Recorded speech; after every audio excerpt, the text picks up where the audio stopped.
Welcome back to Mountain Morning Show. We're talking with Ed and Allison Panos, and I don't have my IFB, so I had no idea we were back. Guys, thanks for joining us. Thanks for having us. We're talking today about a fundraiser that you guys are undertaking, that you're leading to raise money for a great cause. Tell me a little bit about that. Well, first off, Ryan, thanks for setting this up and helping us get the word out. It's a pleasure.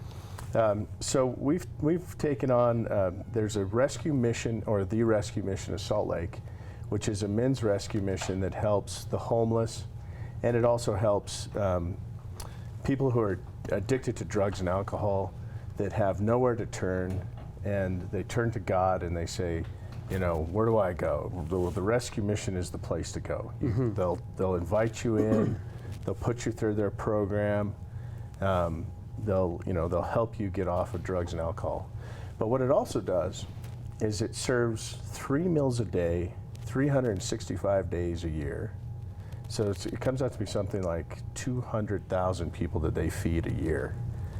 And with all those homeless people and the people that have checked in for addiction to get help, they estimate that, and they provide the showers and the bathrooms and everything, they estimate that they do, on an average, 150 showers of people who come into the showers, into the bathroom, 150 a day, except for when they open it up to the public on Monday, Wednesdays, and Fridays. Okay. That number jumps to 300. Okay. So you have a bathroom with 5 toilets, 3 showers, 4 sinks, and one toilet actually doesn't even work right now, so yeah, one toilet doesn't even work right now. Okay. 300 people going through there using the showers a day. Yeah.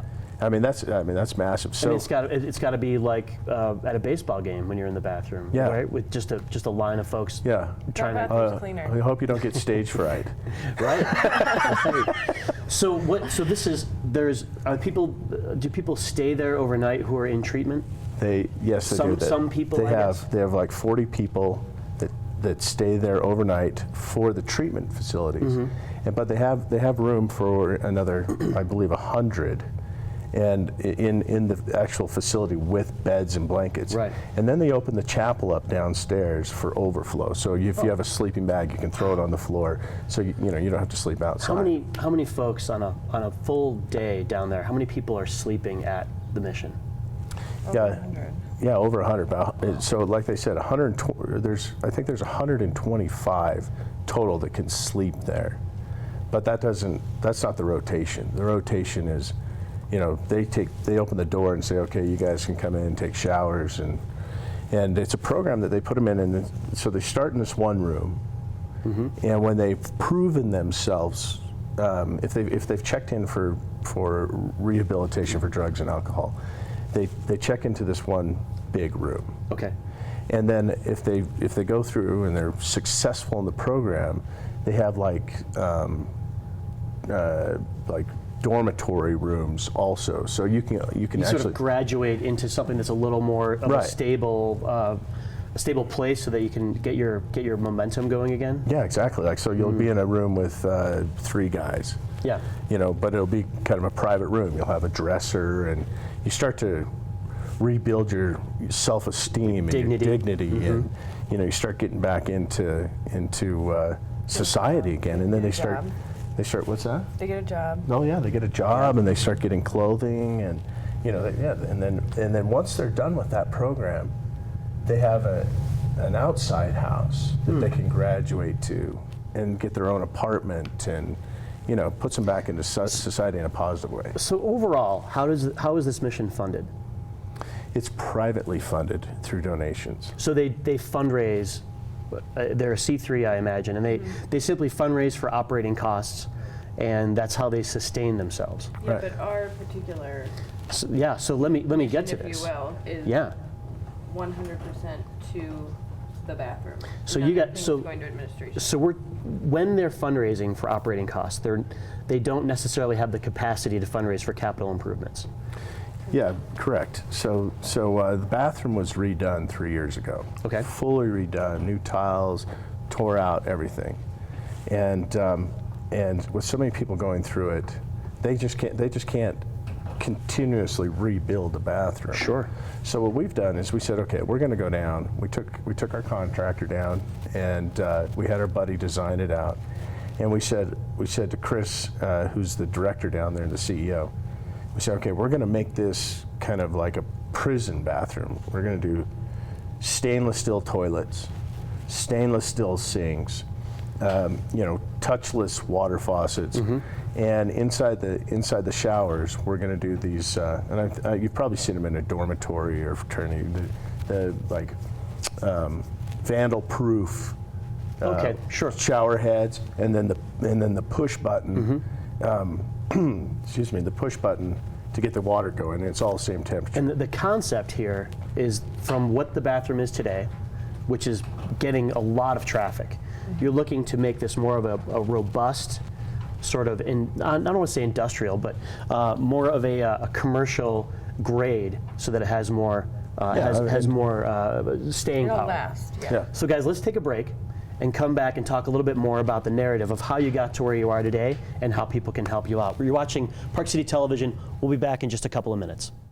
Hey, thanks. Welcome back. Thanks for staying with us, everybody. We're on Mountain Morning Show here on Park City Television, talking with Ed and Allison Panos, who are raising money to improve the bathroom at Mission SLC down in Salt Lake City. So I want to ask you a couple general questions. What's the location of this mission? It's about a block south of Pioneer Park on, I believe, 4th and 4th. Okay. Which is 4th West and 4th South. I imagine it's that, the old AZ Produce building. Okay. Yeah, and they've been there for over 40 years.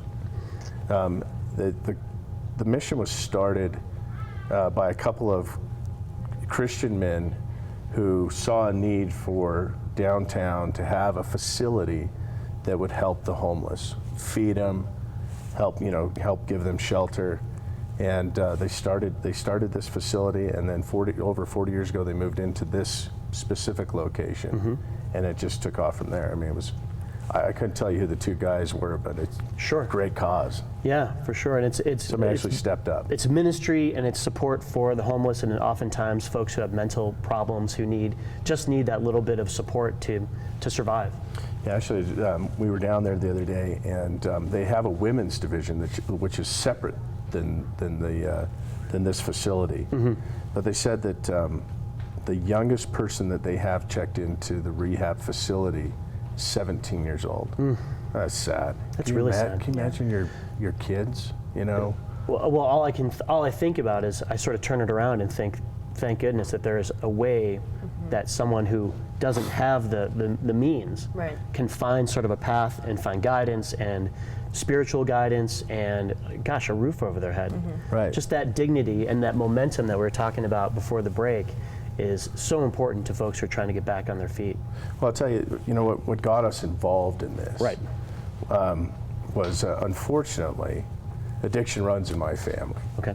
And my oldest In brother, mine. Jimmy, and in Allison's family, her father and her sister went to rehab.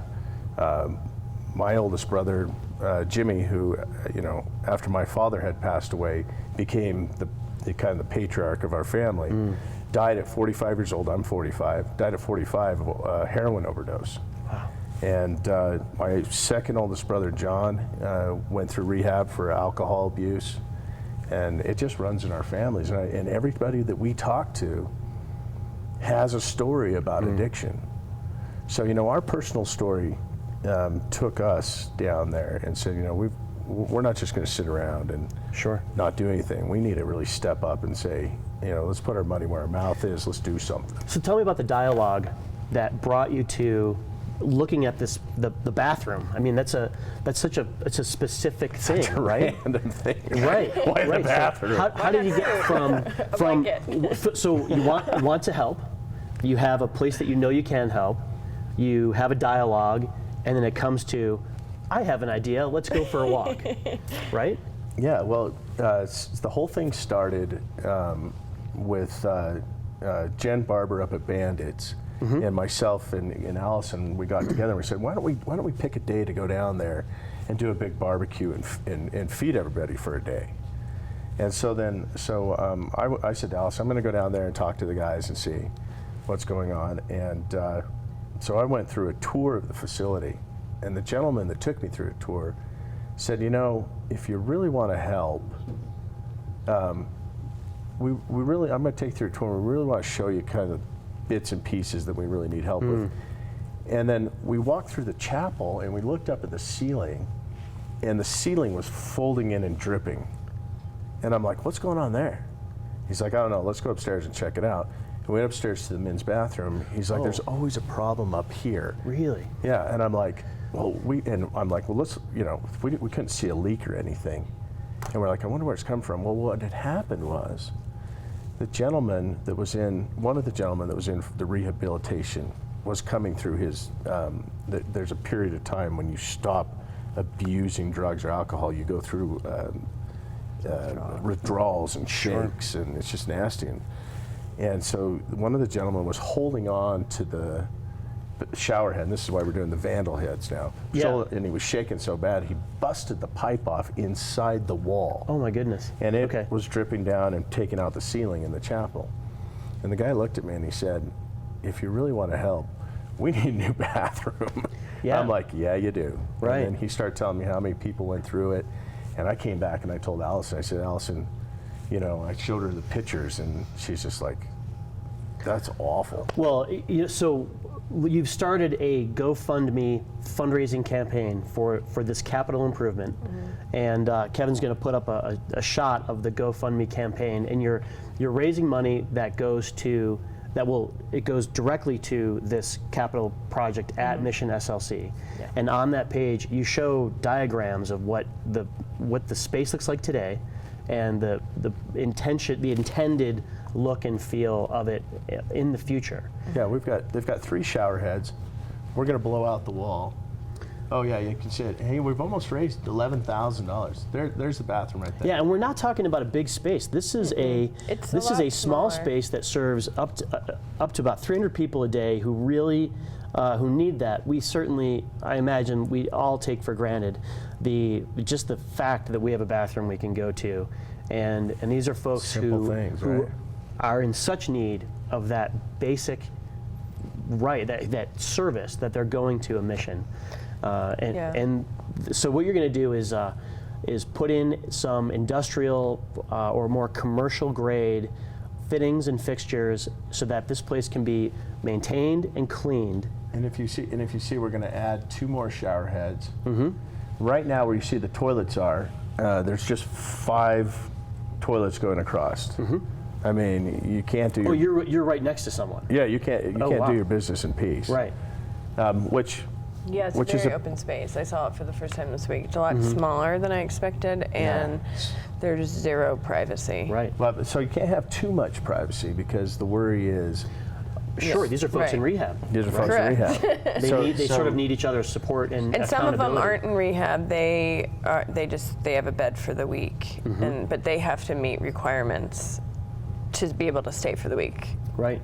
But they're also using the bathroom. Yeah, but we'll give a little privacy, not total privacy, but just enough. And you know, we're gonna take away 2 toilets, put in a mop closet so that there's a cleaning facility there so they can clean the bathrooms themselves. We'll put in a urinal, and then. So you guys are trying to raise just about $40,000 for this, correct. And you've just passed. You're almost at 11,000. It'd be great if someone made a donation while we were talking. That would be cool. To get to that point. But when you raise the money, at what point can you actually begin demo and reconstruction? Well, so that's good point. We're going down to Dan, who owns Mountain Land Design. Okay. Down in Salt Lake. You know, 90% of Park City knows him because if you have a Viking or a wolf range in your kitchen, it probably came from Dan. Right. So he's helping out. Unfortunately, his son is in rehab right now for alcohol abuse. So again, personal for him. So personal for him. And he's going to try and get us wholesale pricing, but we're going down next week to order the toilets, to order the shower heads, because we have enough right now to start going. Right. That's great. And we're going to, of course, we're going to put it up on the GoFundMe page so you can see that the money that you're donating is going to the specific cause, and you'll see that we've ordered toilets, and you'll see our progress, and we'll put it up on the site. We'll blast it out on Facebook. You know, you and I are Facebook friends. I've certainly seen it on my feed. So this is at GoFundMe.com. GoFundMe.com. Search for Mission SLC, and you'll be able to find it. Mission Bathroom, actually. Mission Bathroom, and as I did on my phone, Mission Bathroom, and it's the top result for that, and you can donate there and help the Mission SLC do some capital improvements that we've talked about. Ed and Allison Panos, thanks so much for taking time Ryan. Thank you, and Ryan. doing such a great thing for folks who are in such need. And we're going to take a break. And you're watching Mountain Morning Show on Park City Television. Please stay tuned. We'll be right back.